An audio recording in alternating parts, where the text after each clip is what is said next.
তিনি বলতেছেন তিনি হলো আমার আল্লাহ রাব্বুল আলামিন। বলেন আলহামদুলিল্লাহ। সেই আল্লাহ 12 নম্বর সূরা সূরা ইউসুফে তিনি বলতেছে নিশ্চয়ই আমরা কোরআনে দিয়েছি সবচাইতে উত্তম কিসসা, অনেক সুন্দর কিচ্ছা কাহিনী, তার নাম হলো ইউসুফ আলাইহিস সালামের কিচ্ছা। বোঝা যাচ্ছে? আল্লাহ দিয়েছে ওইটুকুন কিচ্ছা, গোটা ঘটনাতে বোঝা গেল এটা কোনো প্রেমের কাহিনী না, এটা হলো আল্লাহকে ভয় করার কাহিনী। আল্লাহ বলতেছে ইউসুফ আমাকে তুমি ভয় করো, ইউসুফ বলতেছে জীবন চলে যাবে আপনার, পথ আমি ছাড়বো না। জুলাইখা বলতেছে আমি তোমাকে চাই, ইউসুফ বলতেছে আল্লাহ আমি আপনাকে চাই। আর আমাদের দেশে আর ইরানের তোলা তুর্কি কোথাকার এরকম কিছু আছে, এরা হলো একটা ছবি বানাইছে ইউসুফ জুলেখা, নাউজুবিল্লাহ। কোন মানুষ যদি বলে ইউসুফ জুলেখার প্রেম কাহিনী, এই শব্দটা যদি মুখ দিয়ে বলে তাকে 80 থেকে বেশি লাঠি পিটানো লাগবে নবীর প্রতি অপবাদ দেওয়ার কারণে। একটা নবীর কাছে এই কথা যায় কিভাবে? একটা নবীর সামনে কথা আপনি বলেন কোন জ্ঞানে যে ইউসুফ জুলেখার প্রেম কাহিনী? নাউজুবিল্লাহ। একটা মহিলা বারবার চাচ্ছে আমাকে সে ভোগ করুক, আর ইউসুফ বারবার চোখ বন্ধ করে বলতেছে আমি আমার আল্লাহকে ভয় করি, আমি তোমার শরীরে স্পর্শ করবো না। এটা প্রেম কাহিনী বললেন কোন জ্ঞানে? জুলাইখা পিছন থেকে বলতেছে দরজা সব বন্ধ, পালানোর পথ নাই, দৌড়ে গিয়ে তাকে ধরতে যাচ্ছে, আমি তোমাকে শক্ত করে ধরে আমার মনের চাহিদা মেটাবো। ইউসুফ আলাইহিস সালাম বললেন আল্লাহ ভরসা দিলাম তোর। তখন 7টা দরজা, সাবআতু আবওয়াব, 7টা দরজায় বড় বড় তালা ঝুলতেছে, রাজার বাড়ির তালা, আমার আপনার বাড়ির না, এত বড় বড় তালা ঝুলতেছে। কিন্তু আল্লাহ ভরসা বলে যখন ইউসুফ নবী দৌড়তেছে, আল্লাহ বিনা চাবিতে 7টা দরজা খুলে দিয়েছে। আর আপনি কত খারাপ, আপনি ইউসুফ জুলেখার প্রেম কাহিনীর বই কেনেন আর হলো সিনেমা হলে দেয় ছবি দেখেন, নাউজুবিল্লাহ। তাহলে আল্লাহ দিয়েছে আল্লাহকে ভয় করার কাহিনী, এই কাহিনীটাকে ব্যঙ্গ করে ঠাট্টা করে মুসলমান নামধারী টুপিওয়ালা দাড়িওয়ালা হুজুর পর্যন্ত ইউসুফ জুলেখার প্রেম কাহিনী নামক গল্প দিয়ে 3-4 ঘন্টা ধরে তাফসীর করে, এমন কথা আমাদের দেশে হয় না? হয় না? রাগ করতেছেন মনে হয়? আমি শুধু বলতে চাচ্ছি আজকে পুরো বক্তব্যে আল্লাহ দিলটা কি আর আপনি করলেনটা কি। আল্লাহ দিয়েছে ফরজের এমন বিধান, ইযা উকিমাতিস সালাহ ফালা সালাতা ইল্লাল মাকতুবা। একবার যদি আল্লাহর ঘরে ইকামত শুরু হয় অথবা কোথাও ইকামত শুরু হয় কোন সালাতের ফরজের, আর কোন সালাত নাই, ওই সালাত ছাড়া। বোঝা যাচ্ছে না? লজ্জায় নাক কাটা আপনার মনে হতে পারে আমরা তো এগুলো জানি। আরে আপনি জানেন তাতে কি? আপনি আপনার এরিয়ার বাইরে মাত্র সামান্য 1/2 কিলোমিটার বেদাতি সমাজে যায় দেখেন, ফজরের সালাত করতে গিয়ে মানুষগুলো আল্লাহর ঘরে ফরজ জামাত চলতেছে আর বারান্দায় সুন্নাত চালাচ্ছে। আপনি বলেন তো মিথ্যা বলছি? ভিতরে চলে ফরজ, বারান্দায় পরে সুন্নাত। তখন তাকে বললে বলে সুন্নাতের খুব গুরুত্ব আছে, যদি আশঙ্কা করা যায় 1 রাকাত আমি পাবো তাহলে আমি সুন্নাত করব। বলছে কিনা? ইবলিস, শয়তান। নাউজুবিল্লাহি মিন যালিক। অথচ পৃথিবীর সবচাইতে বড় মুফতি মুহাম্মদুর রাসূলুল্লাহ সাল্লাল্লাহু আলাইহি ওয়াসাল্লাম ফতোয়া দিয়েছেন যখন ইকামত শুরু হবে আর কোনো সালাত নাই, রুকু থাকলে রুকু বাদ, সিজদায় থাকলে সিজদায় বাদ, বসে থাকলে বসা বাদ, দাঁড়িয়ে থাকলে দাঁড়ানো বাদ, সব কিছু বাদ দিয়ে সরাসরি তুমি ফরজে ঢুকে পড়ো, কারণ এখন ডাইরেক্ট চলতেছে আল্লাহর ফরজ। বলেন আল্লাহ দিল কি? আর আমাদের সমাজে আলোটা কমায় নিভায় দিয়ে বারান্দায় এসে সুন্নাত পড়তেছে। আবার ইবলিস আরেকটা ডেলিভারি দিয়েছে, বলতেছে শোনো, ওই নামাজ যখন দেখবে যে ফরজ বোঝা যাচ্ছে না আসলে কোন রাকাত পরে ইমাম, তখন তুমি তাড়াতাড়ি করে চোখে মুখে মারিয়ে দাও, মানে সেজদা দিলে তবে তাড়াতাড়ি করে উঠে ফেলবে, আবার চট করে মারিয়ে দিয়ে 1.5 মিনিটে 2 রাকাত শেষ করে তুমি চলে পড়ো। আস্তাগফিরুল্লাহাল আযীম।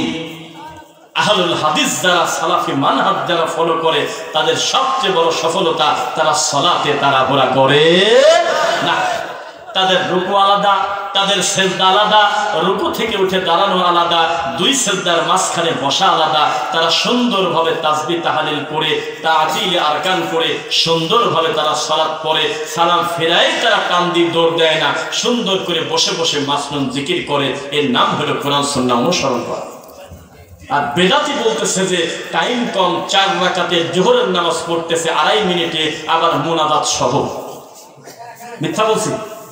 যদি আমার সব ভিডিও আপনি দেখেন, এর আগে আমি একটা রেল লাইনের পাশে একদিন জোহরের সালাত করতে গিয়ে সালাত যখন সালাম ফিরাইছে ইমাম, সঙ্গে সঙ্গে আমি মোবাইল দিয়ে ভিডিও করছি, তখন বাজে 1:33। 1:30 জামাত, এটা ইন্টারন্যাশনাল টাইম আমাদের দেশে, ঠিক কিনা? সব ওয়াক্ত নড়াচড়া করে, জহর নড়ে না। সব ওয়াক্ত নড়াচড়া করে, জহর নড়ে না। যখন 11টা 12তে 20 ওয়াক্তে আসে তখনও দেখতায়, আবার যখন 12:30টায় ওয়াক্ত আসে তখনও দেখতায়। ফজর একটু কম বেশ হয়, জোহর একটু নড়াচড়া, আসর একটু নড়াচড়া করে, যথেষ্ট টাইম 1 ঘন্টা সরে গেছে, জোহর সরে নাই। এটা বাপ-দাদার রেজিস্ট্রি করা সম্পত্তি। নাউজুবিল্লাহ। সালাতের ওয়াক্তগুলোকে হত্যা করা হচ্ছে। নবী বলেছে আবার ওয়াক্তে সালাত আদায় করলে সে নেকি পাবে, আল্লাহর কাছে পুরস্কার পাবে। সুবহানাল্লাহ। কষ্ট হচ্ছে আপনাদের?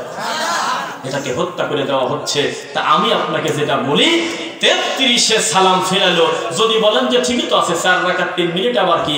আরে আল্লাহ, এর ভিতরে আপনি ইকামত বাদ দিবেন না? টাইম না, ইকামত দেশে আবার বলতেছে দাঁড়িয়ে কাতার সোজা করেন, সামনের কাতার পূরণ করেন, মোবাইল ফোন বন্ধ করেন, আর ভুলেও কেউ আমিনও বলবেন না, পায়ের সাথে পাও মিলাবেন না, কাতারের মাঝখানে 1.5 হাত ফাঁক থাক।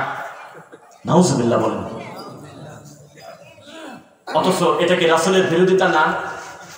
পৃথিবীর যত মানুষের তাড়াহুড়া থাক, আল্লাহর সামনে দাঁড়িয়ে 4 রাকাত সালাত উনি মুনাজাত সহ 2 মিনিটে পড়ল কোন হিসাবে, রুকুতে বললোটা কি, সিজদায় বললোটা কি, সূরা ফাতিহাতে বললোটা কি? ওই একই ইমাম যখন ফজরের নামাজে তেলাওয়াত করে, আধা ঘন্টার নিচে তার 2 রাকাত সালাত হয় না। এত সুন্দর মিষ্টি তেলাওয়াত তার, মিথ্যা সত্য? আমাদের ইমাম এত সুন্দর তেলাওয়াত করে ফজরে, আমাদের মন ভরে যায়। কয়ে জোহরে কি? কয়ে 3.5 মিনিটে 4 রাকাত শেষ। অথচ ফজরের নামাজে দীর্ঘ সময় যেই আল্লাহকে সূরা ফাতিহা শুনিয়েছেন, ওই একই আল্লাহকে জোহরের নামাজে দাঁড়িয়ে বলতেছেন। কিভাবে সূরা পড়তেছেন মানুষ কোনোদিন জানে না, কেবলই বলতেছেন আল্লাহু আকবার, আবার বলতেছেন যে আবার আল্লাহু আকবার, মানে রুকুর টাইম হয়ে গেছে। আমার এই কথার বাস্তবতা যদি না থাকে, আপনি বললে আমি সংশোধন করে নেব। আমি তো বলি নাই যে আপনার অমুক মসজিদের ইমাম, তবে এরকম ঘটনা আমাদের সমাজে আছে কিনা? সালাতে তাড়াহুড়া করবেন না বাবা, সালাতে একটু বিনয়ের সঙ্গে ধৈর্য নিয়ে আল্লাহকে কিছু বলবেন, মনে থাকবে ইনশাআল্লাহ। ডক্টর খন্দকার আব্দুল্লাহ জাহাঙ্গীর রাহিমাহুল্লাহর নাম শুনতেন আপনারা? আরে কি দরদ মাখা কথা তিনি বলেছেন। কবর পূজারী, মরা মাজার পূজারী, তার মরা বাবার কবরে সেজদা দিয়ে আধা ঘন্টার নিচে লোকটা মাথা তোলে না, কত ভক্তি নিয়ে কান্নাকাটি করে, সোনা খায় মরা বাপের কবরের পায়া। আর আল্লাহর ইবাদতকারী আল্লাহকে সেজদা দিয়ে সুবহান রাব্বিল আযীম 2 বার পড়ার সময় নাই, আগেই রুকু থেকে উঠে গেছে, আগেই সেজদা থেকে উঠে গেছে। এটা কি ধরনের কথা? রাগ করতেছেন? তাহলে সালাতটাকে সুন্দর করা দরকার আছে কিনা? সালাতটাকে যদি সুন্দর করেন, ইনশাআল্লাহ মানুষ এই সালাত তার পরিবর্তন আনবে। তাই তো আমরা বলি আপনাদের, যেই সালাত আপনাকে দুনিয়াতে পাপাচার থেকে ফেরাতে পারলো না, এই সালাত আল্লাহর সামনে আপনি দাঁড়াবেন কিভাবে? বোঝা কি যাচ্ছে? এইবার আসেন, ওমা কানা লিবাশারিন আন ইউকাল্লিমাহুল্লাহ ইল্লা ওয়াহইয়ান আও মিন ওয়ারাই হিজাব আও ইউরসিলা রাসূলা। আল্লাহকে কি 2 চোখ দিয়ে দেখা যায়? না। আরে ভয় পায় না কি? বুঝলাম না। লা তুদরিকুল আবসার ওয়া হুয়া ইউদরিকুল আবসার। আল্লাহ লোকচক্ষুর আড়ালে তিনি আছেন, তবে সরাসরি 2 চোখ দিয়ে, চামড়ার চক্ষু দিয়ে তাকে দেখা যাবে না। জান্নাতে আমরা আল্লাহ সাক্ষাৎ পাবো, তবে দুনিয়ার চোখ দিয়ে আল্লাহ দেখা যায়, এই কথা যে বলে সে মিথ্যুক। বোঝা যাচ্ছে না? তাহলে আপনি পাল্লা পাল্লি করে বলতেছেন এত অমুক হুজুর, অমুক ইমাম, অমুক পীর সাহেব আল্লাহকে 80 বার দেখছে, 90 বার দেখছে, সাক্ষীকে মিথ্যা কথা বললেন কেন? দাঁড়ান বলে দেবো একটা ঘটনা। একজন ডক্টর, আমি এমন ভাবে বলবো যাতে আপনি বুঝতে না পারেন যে সে কে, তবে এটা বাস্তব কথা। লক্ষ জনতার সামনে প্রায় বা 1000+ মানুষের সামনে তিনি ঠান্ডা মাথায় বলতেছে, আহমেদ রেফাই, কি নাম বললাম বলেন তো? নাম শুনেছেন? আহমেদ রেফাই, তিনি চলে গেছেন নবী সাল্লাল্লাহু আলাইহি ওয়াসাল্লামের কবরে। ওরা তো কবর বলে না, বলে হলো রওজা শরীফ, বলে না? রওজা শরীফে গেছে, যায় নাকি নবীর সামনে দাঁড়িয়ে বলতেছে, হে নবী, আমি যখন দূরে থাকতাম তখন 1000 কিলোমিটার ফাঁক থেকে আমি আমার রুহুটা পাঠিয়ে দিতাম, তিনি আপনার কদম চুমা দিয়ে যেত। মানে কথার সাইজ দেখছেন? তো যেহেতু আমি এখন দূরে নাই, আমি সরাসরি আপনার আপনার সামনে, আপনি আমাকে এখন এমন একটা সুযোগ দেন, আমি আপনার হাতে সোমা খেয়ে তারপর যাব। তখন নাকি আল্লাহ নবী কবরের ভিতর থেকে হাত বের করে দিয়েছেন। হুজুর দেখছে কিনা, 90,000 হাজি। সে 90,000 এখন গুনবে কিনা, সে কবে দেখছে আল্লাহ জানে। আখেরি জামানার ডেট দিয়ে দিয়েছে। হুজুর 2-1 বড় মানুষের নাম দেন তো, কয়েক আব্দুল কাদের জিলানী নিজে দেখছে। নাউজুবিল্লাহি মিন যালিক। এত বড় নোংরা কথা, এত বড় খারাপ কথা, এত বড় মিথ্যা কথা, এত বড় ধোঁকা আপনি আমার রাসূলের সাথে করতে পারলেন? নাউজুবিল্লাহি মিন যালিক। জীবনে আবু বকর, ওমর, উসমান, আলী রাদিয়াল্লাহু আনহুম আলাইহিম আজমাইন কেউ যদি বলে আমি যত নবীকে ভালোবাসি আবু বকর তত ভালোবাসে নাই, সে মিথ্যুক। জান্নাতে নবীর পরে সবচাইতে আগে সিরিয়ালের হকদার সাহাবীদের ভিতরে এই প্রথম 4 জনের সিরিয়াল, ঠিক না? এই 4 জন নবীর মরার পরে কতবার কবরের পাশে গেল, সালাম দিল, আসলো বিভিন্ন কাজে, কোনোদিন নবী হাত বের করলো না। জীবনে কোনোদিন কেউ বর্ণনা করলো না আমার নবীর লাশ দাফন করার পরে 3 দিনের দিন নবী স্বপ্নে এসে আমার কপালে 3টা চুমা দিয়ে গেল। আর এই লোক কয় কিরে, এই পাগল ছাগল গেছে তার কবরে। আমি পাগল ছাগল বললাম কারণ এই সমস্ত লোকের কোনো আকীদা, মানহাজ, বিশুদ্ধ কোনো তাওহীদের জ্ঞানই নাই। এইরকম একটা লোক নাকি নবীর হাতে চুমা দিল, কবর থেকে হাত বের করে দিল, এমন একটা কথা মানুষ শুনে বলতেছে আল্লাহু আকবার। নাউজুবিল্লাহ বললেন না? তাহলে বিচার একদিন হবে কিনা বলেন? রাসূল সাল্লাল্লাহু আলাইহি ওয়াসাল্লামের নীতি আদর্শের বাইরে চললে ফলাফল জাহান্নাম। আউযু বিল্লাহি মিনাশ শাইতানির রাজিম। মা আতাকুমুর রাসূলু ফাখুযু ওয়া মা নাহাকুম আনহু ফান্তাহু। এই একটা আয়াত যদি কোনো হুজুর মানুষ যদি মাথায় নিয়ে ইমামতি করে মরা পর্যন্ত মিলাদ করে খাবে না, প্রয়োজনে ভ্যানচালা খাবে। এই একটা আয়াত যদি সে মাথায় নিয়ে 24টা ঘন্টা চলে, জীবনে ধর্ম ফাঁকি দিয়ে মানুষের খাবার খাবে না, প্রয়োজনে অটো চালিয়ে খাবে, তাও নবীর প্রতি মিথ্যা কথা, জাল হাদিস প্রচার করবে না। আমার নবী যেটা দিয়েছে সেটা গ্রহণ করো, তিনি যা থেকে নিষেধ করে তা থেকে বিরত থাকো। এটাই হলো ইসলামের একটা বড় সূত্র। কে কার কথা বিশ্বাস করে? চতুর্দিকে চলছে নবীর প্রতি মিথ্যাবাদ দেওয়া, চতুর্দিকে চলছে নবীর প্রতি গালিগালাজ করা। যে যেভাবে করে আমার রাসূলের প্রতি অপবাদ দিচ্ছে, নাউজুবিল্লাহি মিন যালিক। আরো কিছু জাল হাদিস বলবো নাকি? আরো কিছু সমাজে প্রচলিত একটা বাটনওয়ালা ফোন দিলে সময়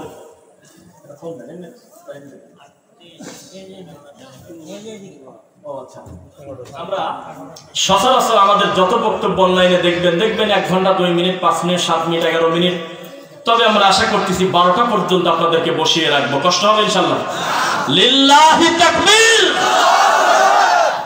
সংখ্যা যাই হোক, তবে জোশ আছে আপনাদের জোশেই তো আপনারা তাকবীর দিয়ে অনেক মিথ্যাকে হক বানিয়ে দেন।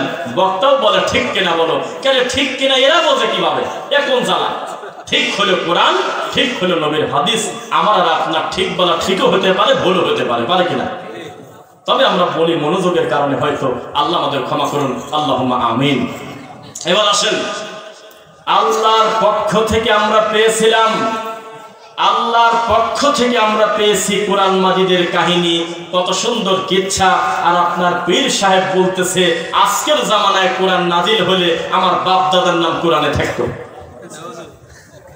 এখনো পর্যন্ত তার কোনো মুরব্বীর জুতা পিটা তাকে করে নাই যে হাত দেশে কোন জায়গা। কথা বলে না কি? যখন পীর সাহেব বলছে মুখ দিয়ে যে বিচারের মাঠে আমার বাপ দাদা জাহাজ নিয়ে রওনা দেবে, সেদিন তাকে প্রকাশ্যে বলতে হতো এই মুহূর্তে কালেমা শাহাদা পড়ে তাওহীদের স্বীকৃতি দিয়ে এখন নতুন করে মুসলিম হও, হাত দেশে কোন জায়গায়। কিছুই বলে নাই, বরং আরো শেদ সারতেছে আর বলতেছে আমরা তো ওইভাবে বলি নাই, একটু মস্কারা করলাম আল্লাহর সাথে আর কি। নাউজুবিল্লাহ। বইতে লিখে রাখছে আল্লাহর সাথে কি জিজ্ঞাসা করবো তার আন্দাজ নাই। এইরকম নোংরা কথা বলে আল্লাহর উপরে যাদের আকীদা, তারা মাহফিল করলে যে পরিমাণ লোক হয়, লোকের কথা বললাম না, তবে যে পরিমাণ গাড়ি হয়, ওই গাড়ি মহাখালী, গাবতলী, আব্দুল্লাহপুর বাস টার্মিনালে এত গাড়ি নেই। ওমা ইউমিনু আকসারুহুম বিল্লাহ ইল্লা ওয়া হুম, কারোরই মুখস্থ নাই। ওমা ইউমিনু আকসারুহুম বিল্লাহি ইল্লা ওয়া হুম মুশরিকুন। তারা অধিকাংশ ঈমান আনে নাই তা বলবো না, ঈমান এনেছে তারপরেও তারা শিরক করে, মুশরিক। বোঝা কি যাচ্ছে? মক্কার কাফেরকে পর্যন্ত যদি বলা হতো আসমান বানিয়েছে কে রে, জমিন বানিয়েছে কে, তোমাকে বানিয়েছে কে? তারা বলল জিজ্ঞাসা করার দরকার কি, লা ইয়াকুলুন্না আল্লাহ, আল্লাহই বানাইছে। আর আমার দেশের হুজুর যার ভিজিট হলো 50,000 টাকা, এই হুজুর মরা পীরের টয়লেটের পানি খায় আর বলে আমি যেহেতু বক্তা আমি নিজে প্রমাণ পাইছি এই পুকুরের পানি খালি গলা টন টন করে আওয়াজ হয়, কোনোদিন গলা ভাঙে না। দেখছেন আপনারা? দেখছেন না? রাত 1টা-2টার সময় পানিতে নেবে, এই মরা পীরের পুকুরের পানি খায় আর বলে এই পানিতে বরকত আছে, এই পানিটা খাওয়ার কারণে ওয়াজ করলে আমার গলা ভাঙে না কোনোদিন। এইরকম মানুষ যদি সমাজে থাকে, এই সমাজে আলেমদের প্রতি গজব আসবে না কেন? এটা তো সবার একটা আমানত ছিল, তাকে সংশোধন করে দেওয়া, তাকে স্বীকৃতি দিয়ে তাকে প্রকাশ্যে তাকে আইনের আওতায় আনা, ঠিক কিনা বলুন? প্রকাশ্যে মানুষের সামনে মিথ্যা ছড়াচ্ছে, মরা পীরের কাছে গিয়ে বলতেছে বাবা কেবলা যান, আমি অমুক বলতেছি, এই কয়েকটা ছেলের সামনে দাখিল পরীক্ষা, এসএসসি পরীক্ষা, আপনি একটু ভালো রেজাল্টের ব্যবস্থা করে দিয়েন। এই কথাটা বলতে হতো কার? কাকে বলতে হতো? আল্লাহ। অথচ বলতেছে একটা মরা মানুষের কবরে গিয়ে, একটা পীরের কবরে গিয়ে বলতেছে আপনি এগুলো ব্যবস্থা করে দিয়েন। বলেন নাউজুবিল্লাহ। এবার আপনাদেরকে আমি বলি, আমাদের প্রতি আপনাদের যত অপবাদ থাক, এই পৃথিবীতে আমাদের একটা সালাফি মানহাজের অনুসারীকে দেখান যিনি পীর দাবি করে, যিনি একটা খানকা করে, যিনি 3 তালা গম্বুজ করেছে তার মরা বাপের কবরকে, আর সেখানে মানুষ মানত করে, সেখানে মানুষ সিজদা দেয়, সেখানে মরা কবরের সমা দেয়। একজনের নাম বলেন। একটা মাজার আছে। হ্যাঁ, একটা মাজার আছে। মাজারটা কার? আহলুল হাদিস সমাজে। ও আচ্ছা, এইটা কি এই বৈঠকে বসে আপনি ক্লিয়ার করতে পারবেন? আমি তাকে দেখবো যে আহলে হাদিস নাম নেয় অথচ এই উঁচু কবরটা তারা করে রাখছে। আমি একটু জানতে চাই তারা কারা। যদি তারা করে তাহলে সরাসরি আল্লাহ রাসূলের আহলে হাদিস এটা প্রমাণ হয় না। অনুষ্ঠান হয়েছে না না, এটা কারা করছে এটা আপনাকে বলতে হবে। হ্যাঁ, কি বলবেন? জবাব দেন। আলহামদুলিল্লাহ, আমাদের কনফিডেন্স লেভেল খুব হাই। আহলে হাদিসের বাচ্চা মানুষ হিসেবে অন্য ভুল ভ্রান্তি আমাদের হয়তো আছে, তবে শিরক করে এত বড় অপবাদ কেউ এখনো দিতে পারে নাই। শিরক করে না তারা, কবরে সিজদা দেয় না। ওয়ালা তাজালু কবরি ঈদা, নবী বলেছে খবরদার আমার কবরকে তোমরা অনুষ্ঠান বানাও না, ঈদের মতো উদযাপন করো না। ওয়ালা তাজালু বুয়ুতাকুম কুবুরা, খবরদার তোমাদের বাড়িকে কোনোদিন কবরস্থান বানায় না। মানে বাড়িতে মাঝে মধ্যে সালাত আদায় করো, বা সালাত আদায় করো ফরজ বাদে নফল সুন্নাহ পড়া যাবে বাড়িতে, বুঝছেন? আর আমাদের প্রতি একটা বড় অপবাদ তো দেয়, কয় যে আহলে হাদিসরা সুন্নাত পড়ে না, সৌদির লোক বলে সুন্নাত পড়ে না। চামড়ার মুখ থাকলে এভাবে মানুষের প্রতি অপবাদ দেয়? ফরজের বিষয়ে আপনি তাকে বলে দিতেন কোনো অসুবিধা নাই।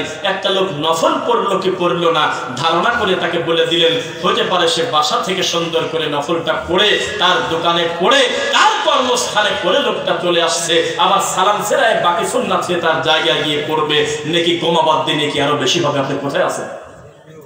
হ্যাঁ, কে তাকে জবাব দিবে এই কথা?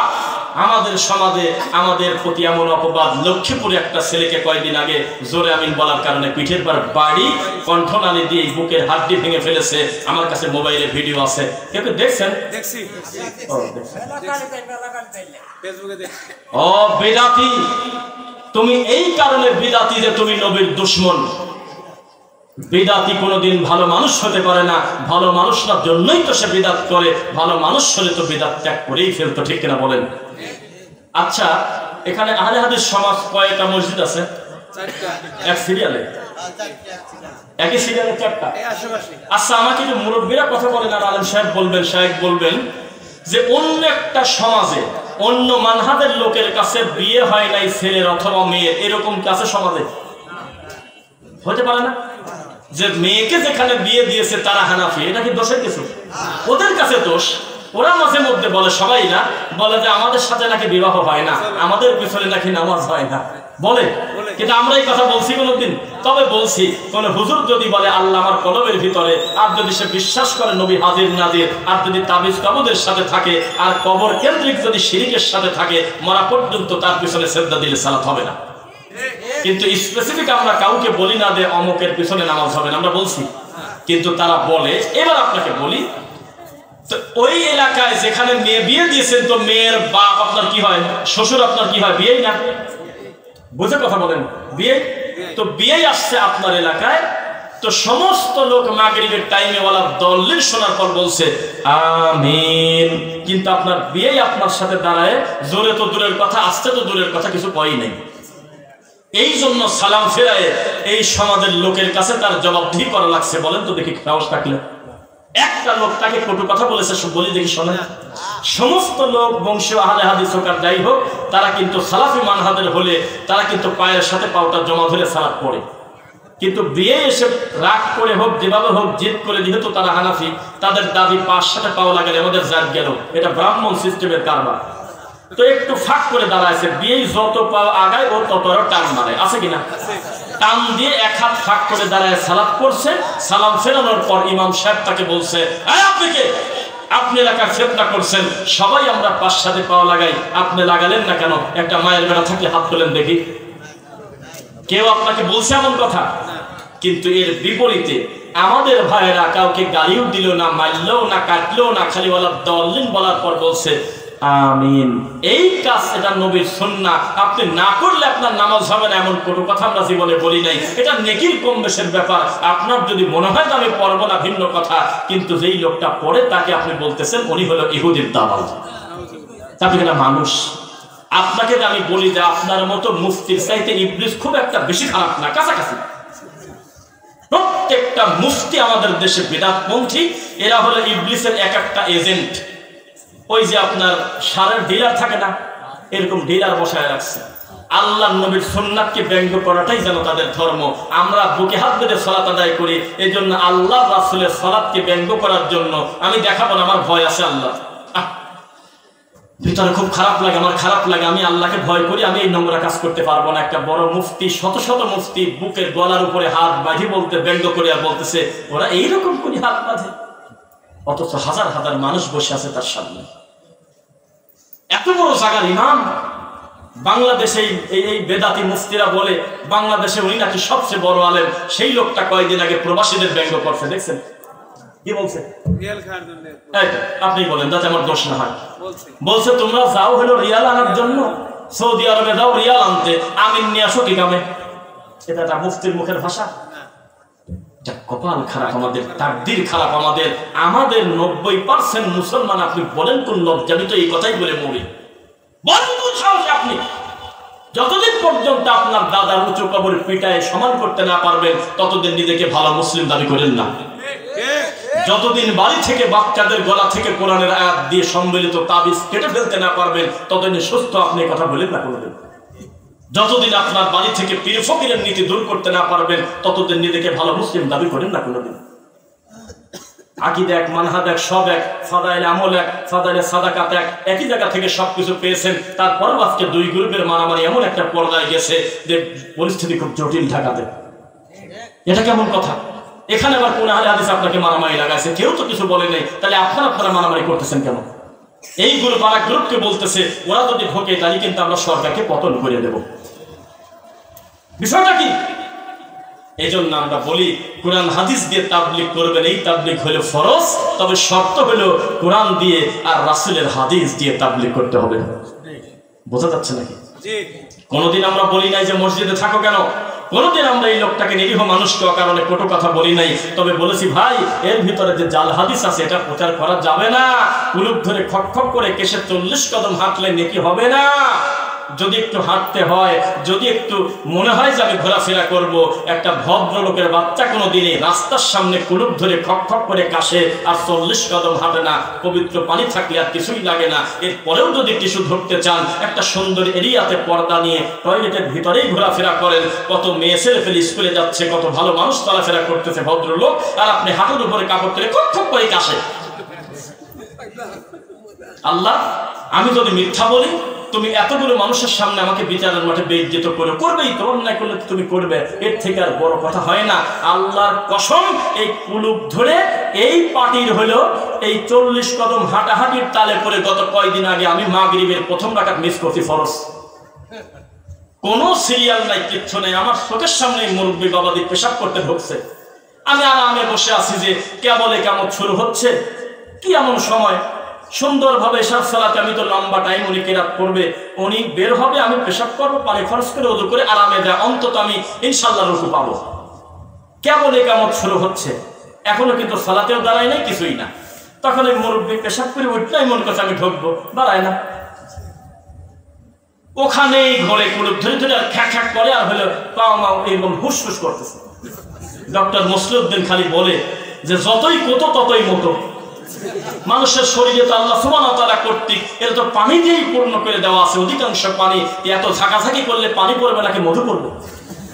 কোথা বন্ধ করে দাও, মোটা বন্ধ হয়ে যাবে।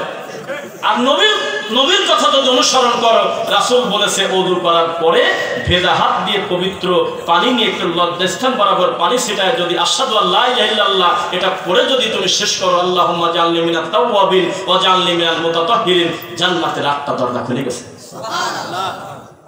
কি যে জ্বালা জ্বালা, আমাকে চেনে না, চিনলে আমি বড় কেউ তা না, তবে আমাকে চেনে না। আমি ওযু করে আপনার পাও ধুতে গেছি, একটা মনোজ্ঞে আমার খালি খোঁচায়, সরাসরি কিছু কয় না। তা আমি দেখলাম যে কিছু বলে না মুক্তি ব্যাপারটাকে, তার মানে ওই এখনো ফুল পাও ধোয়া হয়নি। তো ওদের আবার মেড ইন চায়নার একটা হাদিস আছে, সেই হাদিসে একটা কথা বললে একটা ফেরেশতা বলে চলে যায়, 4টি কথা বললে 4টে ফেরেশতা চলে যায়, ওযুই বলে তা চলে না। তো এই জন্য চুপ করে খালি খোঁচান, আমার অপরাধ, আমি হাতের দিক তাকালাম, দেখেন আমার হাতটা ঠিক আছে, দাড়িটা মোটামুটি ভালোই ভেজাইছে। উনি নিষেধ করে কেন? পাও ধোয়া শেষ হওয়ার পর করছে, ঘাড় তো মাসে করলেন না, এরকম তো টান তো দিলেন না, এরকম টান এই টান তো নবী শিখায় নাই। তখন আমাকে ডাইরেক্ট বলতেছে তুমি তো ওহাবি। এইটাই আমাদের হুজুররা তার মাথার মধ্যে ঢোকায়। 30 বছর ধরে কোরআন পড়ে কসু শেখে না, 40 বছর পরে বুখারি পড়ে বুখারি খতম করে জিলাপি খায়, বুখারি খতম করেই বলতেছে জোরে আমিন বলে ইহুদির দালালরা, আমি মানুষ নাকি এটা কি পায়জামা নাকি, এটা কি মানুষ? 40 বছর বুখারি পড়লো পড়াইলো, আর মরার আগে বলতেছে আমরা নাকি আমেরিকা থেকে প্রতি আমিন প্রতি 500 করে টাকা পাই। এইভাবে একটা মানুষের খাটা করে, এভাবে বেইজ্জত করে। জীবনে কোনোদিন আহলে হাদিস সমাজ একটা লাঠি নিয়ে কোনোদিন যদি গিয়ে হানাফি ভাইকে যদি কষ্ট দেয়, সবাই যদি আপনার পক্ষ থাকে, আমি আমার এই ভাইয়ের বিপক্ষে গিয়ে বলবো আপনার কত বড় সাহস, আপনি আমার আরেক ভাইকে কষ্ট দিতে যাচ্ছেন। আমাকে এই দায়িত্ব দেওয়া হয় না যে মানুষকে লাঠি পেটা করো, মানুষকে গালাগালি করে তাকে দিন প্রচার করো। আমি প্রচার করে যাবো, ভালো মন্দ মানা না মানা তার ব্যাপার, তবে যে ব্যাপারে শক্ত সে ব্যাপারে শক্ত বলতেই হবে। সুদের ওয়াজ কোনোদিন কানে হাত দিই, ও আমার সোনারা বাবারা সুদ খায়ো না, এই কথা। সুদের কথা বলতে গিয়ে এমন ভাবে বলতে হবে মনে হবে যে আমি বিষ খায় মরে যাবো, তাও আমি সুদ খাবো না। এত বড় পাপ, এত বড় পাপ, আমি সুদ খাবো না। আর আমাদের দেশে কানে হাত দিয়ে কারণ ছাড়াই খালি কাঁদে আর হু হু করে কাঁদাকাটি করে। লোকজন বলতেছে মনটা ভরা দিয়ে গেছে, কয় কি ওয়াজ করছে রে, তা জানেনি। শাইখ আব্দুর রাজ্জাক বিন ইউসুফ হাফিজাহুল্লাহ একটা বক্তব্যে বলছে যে উনি নাকি একটা জায়গায় ওয়াজ করতে গেছে, বক্তব্য যখন 1 ঘন্টা প্রায় হয়ে গেছে, তখন মহিলা প্যান্ডেল থেকে মহিলারা কানাঘুষা করতেছে। এ বক্তা ওয়াজ শুরু করবি কোন সময়, খালি তো গল্পই করে।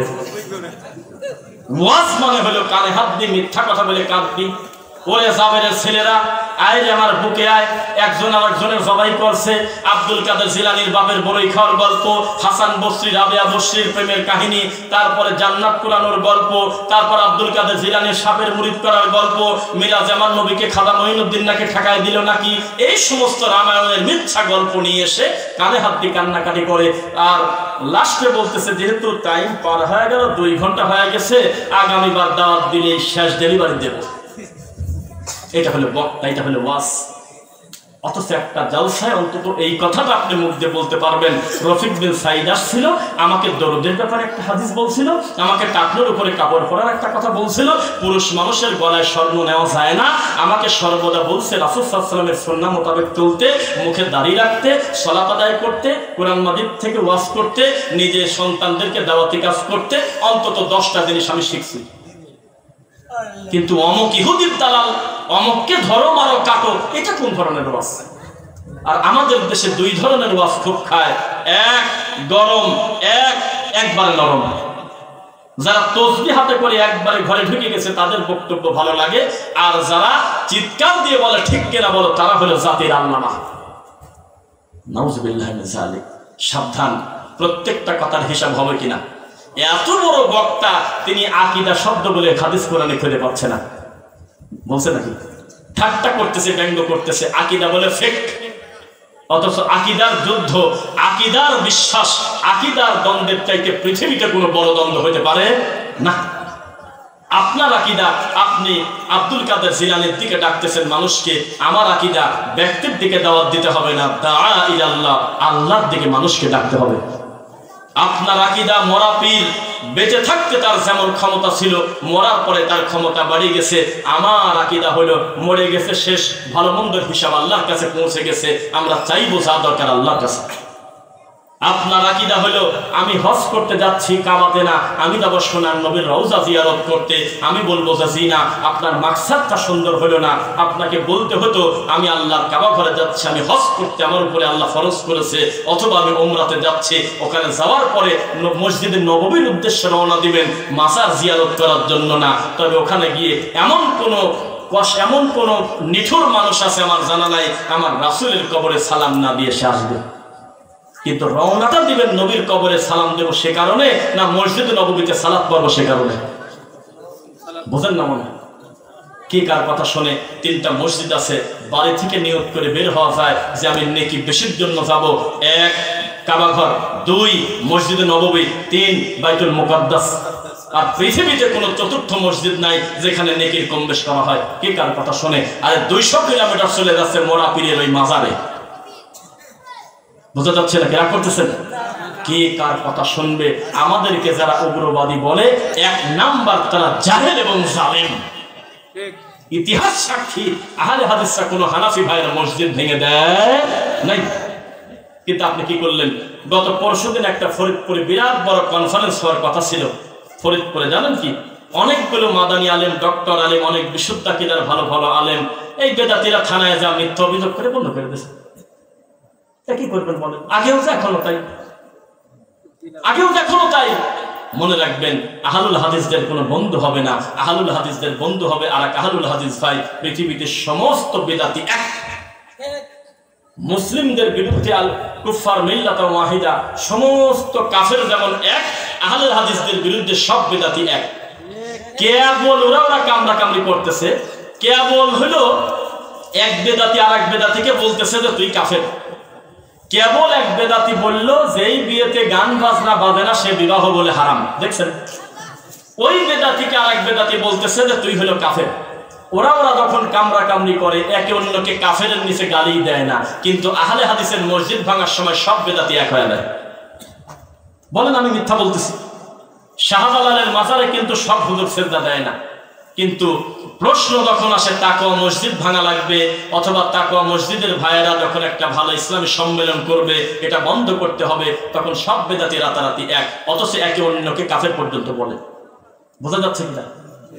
যদি এখন আপনি চরমোনাইকে বলেন যে আপনার ডান পাশে আছে 1 বোতল বিষ, আপনি কি বিষ খাবেন না কুতুববাগকে ভালো বলবেন? বলবে বিষ খায় মরে যায়, কুতুববাগ খারাপ, আমি ভালো। আর কুতুববাগ দরবার আরেক বাগ দরকার, আরেক পীরের কাছে যদি বলেন ওই পীর ভালো না আপনি বিষ খাবেন, বলবেন আমি বিষ খাম মরে যাই, তা ওকে আমি ভালো বলতে পারতেছি না। তাদের ভিতরে এত ব্যবধান। কিন্তু আহলে হাদিসের মসজিদ ভাঙো, আহলে হাদিসের জালসা বন্ধ করে দাও, এই কথা যখন ওঠে সব বেদাতি তাকবীর দিয়ে এক হয়ে যায়। রাগ করতেছেন মনে হয়?